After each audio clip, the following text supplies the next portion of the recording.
Hello. I always struggle with the start of each of my voiceovers. I never know what to say first, so I'm just gonna jump right into it. This painting is going to one of my patrons, and for that reason it needed to be planned out a little bit more than my usual doodling sessions.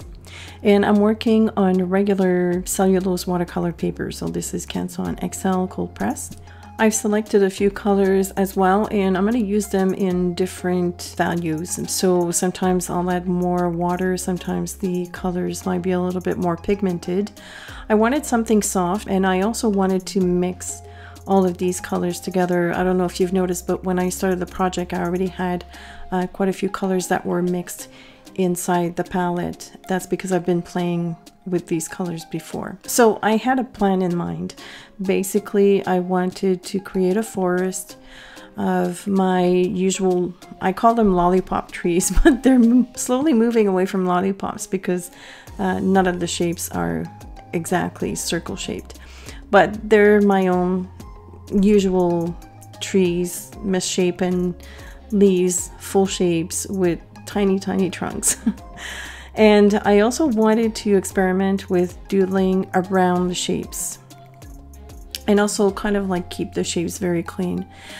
I've also experimented with adding a lot more water, meaning that instead of creating beautiful washes of colors inside the shapes, I intentionally left a lot of water on my brush, and that kind of like created a bubble of water in which the paint is kind of encapsulated. And what that does, you can see here, I just flicked a little bit of those drops, and this is the excess water that I have on my brush.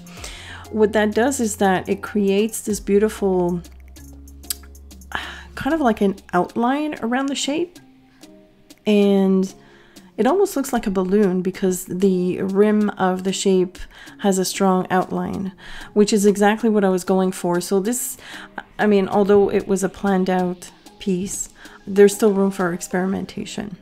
And plus, true to my nature, I've made a few mistakes along the way, and I'm going to show you how I fixed them as well.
Sometimes I need my phone to check the composition of my work because that gives me a proper aerial view as opposed to craning my neck to look at my camera viewfinder. And that also tells me where I need to add stuff or what my next step should be. And that is why I added this cluster of dots on the bottom there to get my sort of visual triangle. Then came to doodling, and while I was doodling, my hand dragged onto the wet dots that I had just painted. I completely forgot about them, and that created that ugly streak that I have on the right hand side. Normally I would leave it, but it did not fit the mood of this painting. So I'm using this shader brush, which has very short bristles and they're very dense, and I'm essentially scraping at the paper very delicately, and that lifts the color. And I've actually dedicated an entire class to this technique. It's called watercolor carving. I will put the link in an iCard in case you want to check that out. But here is the brush, very essential in my opinion to lift colors and repair mistakes.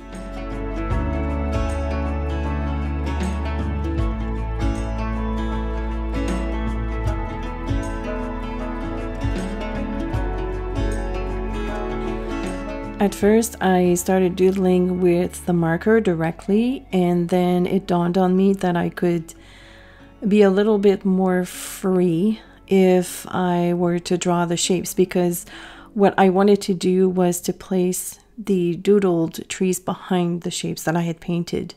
And that was kind of a little bit problematic because some of these doodling involved lines going across and behind those shapes. Had I gone directly with the marker, I would have had to take great care when I needed to break the line. And so using the pencil, I was able to just draw everything in its entirety, even the spaces where the doodling was going behind the trees. And then I went in with the marker, making sure that I did not add any marker over the painted bits. And then I just erased the line. So that was an extra step in a way, but it saved me a lot of headaches. Oh baby, I love your madness. It's so incredibly beautiful. Oh, you shine like gold, so selfless to all, and wild like an animal. Some would say I'm insane in the right in a way, but I just love to play in your fun and your games. Always hungry for more, that's just how I was born. Take me somewhere I don't know, and give me your freedom. Whoa, you love me to pieces, yeah, I need it. Want your pandemonium, life is so easy. Whoa. Here's another mistake that I'm going to have to fix. I thought at the time that it would be a good idea to shade in between the circles in that tree. And then I realized that it wouldn't have been consistent with the other doodle trees. None of them have fillers. They're basically just lines except for the little polka dot tree at the bottom, but it's still very delicate. Had I filled in all the spaces with the shading, it would have looked different, and I didn't want that. So of course I couldn't do anything about the markers that I had laid down. It's permanent.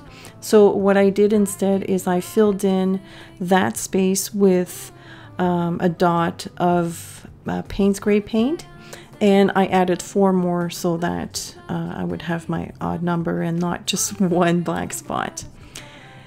And of course that piece was screaming gold at me. But it just that was a game changer for me, because although I like the piece that way, I think the gold dots add that contrast. Not that there are no contrasts, because it's black against muted tones, but that gold was just the last element that I needed. And that's basically it. The whole painting is finished and I absolutely love it. I have enjoyed the process.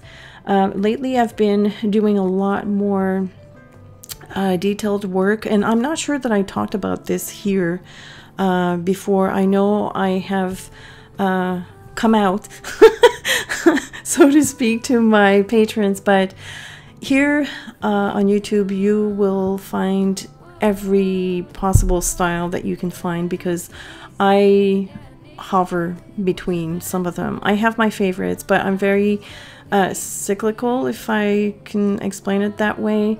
I like all types of styles, so it's kind of like my multi-style style. I wasn't sure if I'd mentioned it or not. Maybe I have. I don't know.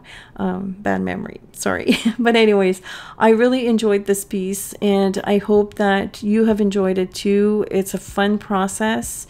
Doodling around shapes is something that requires a little bit more thought, but sometimes you just need to push your boundaries. I hope you've enjoyed this video, and if you have any questions or comments, please feel free to leave them below. Also, I want to say a huge thank you to my awesome patrons over at Patreon who are helping support this channel. Thank you very much, guys, and thank you all for watching, and I will see you soon.